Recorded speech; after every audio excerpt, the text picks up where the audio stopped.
Hi, my name is Jonathan Hicks. I'm back at the Dice Cup, and this evening I'm joined by Matt. Steve, Mark. and we've just finished playing Pendulum, which is a real-time worker placement game. It's quite interesting, this. Essentially, like many worker placement games, you're trying to acquire resources, and a lot of the spots on the main board will get you resources. So, for example, if you go onto this spot here, when you activate it, you get a vote, okay? Different kinds of resources. You've got votes, there's like gold and was it influence and military or something. But you store these different cubes, essentially the different resources here. Now, a lot of the spaces will have these kind of banner symbols, and when you take an action here, you've got to pay some money, there's a cost for these ones, but you get to activate these bottom spaces, and at the start of the game, they're kind of clear, so when you activate the yellow banner, where's the yellow, here we go, here's the yellow banner, then that will get you 2 coins. But it's possible to add, you can see these cards which increase the power of these banner abilities. If you go onto this spot, you have to spend 4 military, that's the red one, to get one of these cards at the side, and then you can acquire these cards and they go, you slide them under your mat. So now this action here, when we take this, you're going to get 5 of the blue, that was knowledge I think, wasn't it? 3 votes and another 3 knowledge. So you're kind of powering up these banner actions, which is quite important as you go through the game. This just gets you 1 resource of your choice. We've kind of done all those. Now these, the circle ones, are important because this is how you win the game. So as well as having resources, you have these 3 tracks. And they're different for different people's player boards. You see the red one's really quite long here, but on this one it's the yellow one that's long and the blue one's really short. At the start of the game they all start right back at the beginning. And the objective of the game is to move these tokens all the way into the sort of scroll area. And if by the end of the game you manage to do that, then you win, if you're the only person who's done it. And in fact, in this game, I think Steve, you can see, managed to get all of his into here. And I don't think anyone else managed it, did it? Matt got really close. I was there. Yeah, so he got very close here. So that's what you're trying to do. So if you take this spot, again, you're paying your 2 money when you take the action.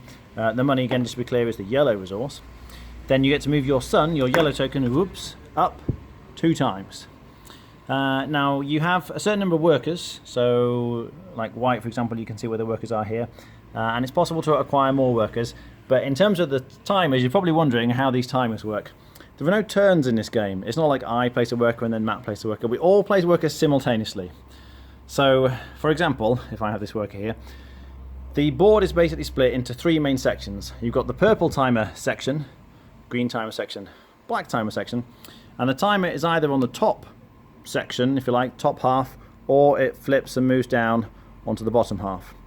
Now, you can only place workers where the timer isn't. So at the moment, I can place this worker in this spot here, and at the start of the game the timers sort of all get going, and when the timer runs out, if you see this one runs out here, then you would flip it over and now it starts ticking down, and where the timer is you can take the actions. So I previously placed this worker, now I can slide it down and I get 1 resource of my choice. Maybe I get another money.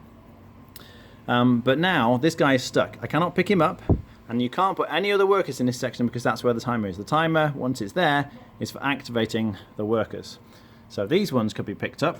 So I might decide to pick this one up. And I can't put it here though, but in a second, you see this one is a longer timer. I could put it on one of these other ones. Maybe I want to activate my red banner. You remember the red banners are going to get me, or this gets me lots of military. That'll be useful. So I'll put this here. But now I've got to wait for this guy to flip over. So after a while you're like, well, I can't move this guy because it's where the time... Oh, no, but this is almost run out. And as soon as it runs out, you flip it. And now I can move this guy again. But I can't put him on these actions. I'd have to put him maybe here, and maybe want some votes. These other things, just explain up here. These get you some of the banner actions. This is like a multi-purpose, move several of your tokens, and more banner actions. But the crucial thing is that the black timer is 45 seconds, so that's relatively quick before it flips over. The green timer, you can see that's still ticking down, takes longer. That's 2 minutes. But the purple timer takes ages. It's 3 minutes. It feels like you're always waiting forever for the purple timer to flip over. So everybody, as you play the game, is simultaneously picking them up and putting them down and trying to place the workers. So we're going to have a quick demo, aren't we?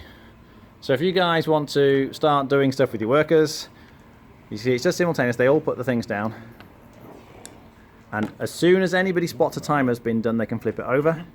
The green one's getting close to be finished, so you want to get your workers on the other side before the green one runs out and it flips onto that position. Oh, we don't see the purple one's still taking ages. These guys are getting ready for the black timer to flip. Oh, and the green timer's ready, but no one's noticed it. Oh, there you go, Mark's flipped it.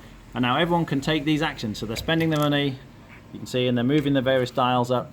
But it all happens simultaneously. So hopefully that gives you a good idea of how to play. There are a couple of other things. You do have a hand of cards, and these can be played at any time. So this one, for instance, you can play it and just move up your blue tokens. That's quite handy. This one is of how you acquire another worker. In this case, you spend 7 military, you get another worker.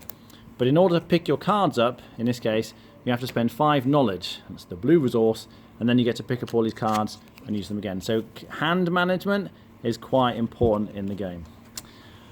You play over several rounds, as I say, and the person who gets up furthest, if you manage to get into this area, is the winner. What do we think? I think it's really interesting. It's quite different to other time management games and to other worker placement games. It's a lot less fast-paced than you might expect when you like hear how it works. We spent a lot of time going, well, that's it. I'm just waiting for 2 minutes. But obviously, you should use that time to decide what you're going to do once that timer flips. It's like, okay, I'm going to activate that, and then where am I going to move these other workers? I've got to try and plan ahead. So yeah, it's like a worker placement. You're deciding what you're going to do in future to reach your goals. And each round there's a different what's this called? Thing. A different thing. Legendary objective or something. Objective, that's it. A different objective. So we didn't actually talk about this, but there's one token that only has to move one space. And the way you do that is by completing, as Matt says, this legendary objective. Yeah. Now it actually changes each round. This round you need 8 military and 3 of the votes. You can see on this other round it's going to be a different combination of stuff. And when you go there, you can either take the stuff at the bottom, so that'll get you 5 money. This one gets you a couple of movements. Or you can take the star. But the star is more or less the only way you can get that into there. So at some point in the game you need to complete this, take the star, which stops anyone else taking the star for that round, and then you get to complete your legendary objective. So you're trying to work towards that because it gets you some bonuses, or you need your star. So you've got some goals, and yeah, it's kind of a straightforward worker placement, other than the weird timery thing. And obviously you want to be using the black one because that goes around faster, but the actions on that aren't necessarily as good, so you kind of want to reserve your space on the other ones before someone else takes them. So yeah, there's a lot of it going on. Definitely like to play it again. Yeah. Steve? Yeah, he's right there. So basically you could sit there twiddling your thumbs for 2 minutes and thinking, well, okay, I'm just going to go where the purple timer is and wait for 2 minutes for it to time over, then flip it over, move my guy down, do the action, and wait for 3 minutes to get him back. Or what you could do is you could chance that, well, I could do it there, or I'll go to the black thing, do that, because that only takes 45 seconds, get my worker back in another 45 seconds, and that's only a minute and a half, and brilliant. I can then put my worker where you want to put it. But you've got 2 types of workers. You've got grande workers and little workers. Now, little workers can't go where anyone else has been, with the exception of the black spots. So on these top 2 sections, little workers are blocked. So there's little ones there. So basically, if someone's already gone there, my little worker can't go in this spot. It can go in these 2.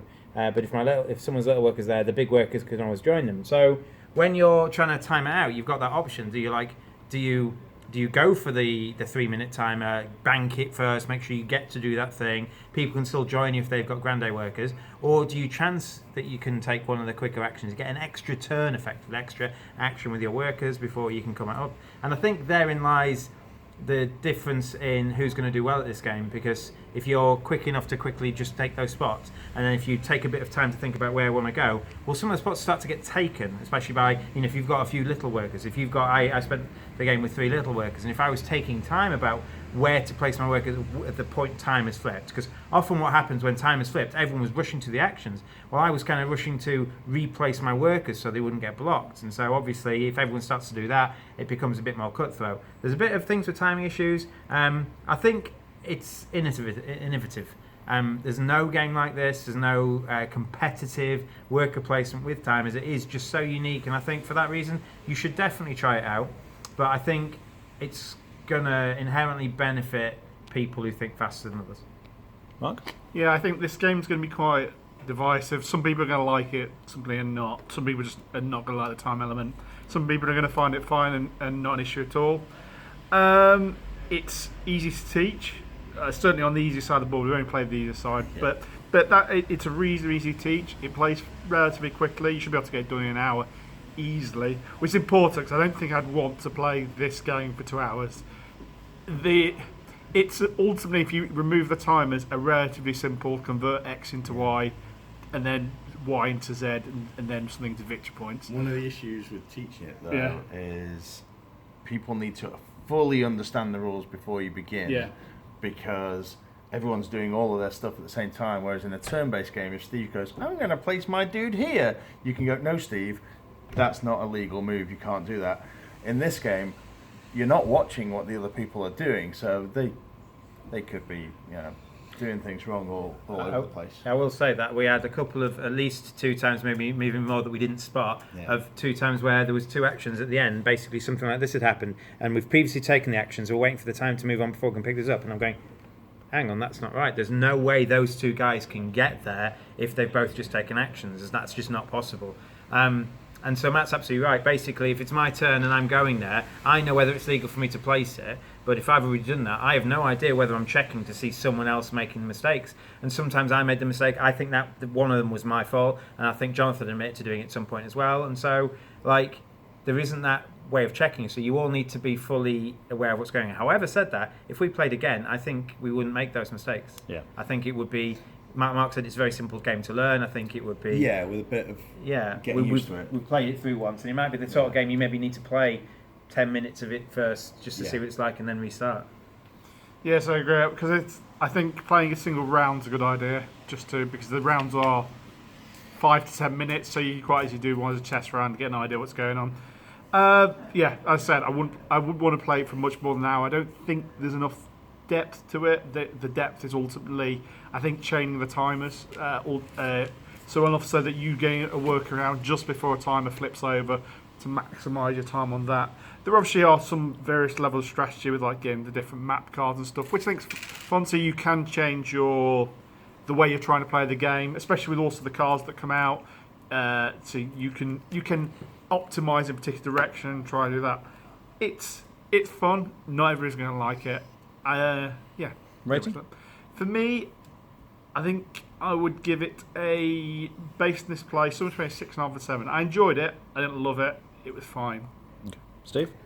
I quite liked it. It's my sort of thing, and I'm glad we own it as a cafe because it's unique. However, I think I'd only want to play with people who were as fast as myself, because I'd feel like if I was playing against some people for the first time who are generally slower players than me, it might not be that fun for me or them. So you've got to be careful who you play with, but if I was playing with a group of 4 mats or something, I'd be happy.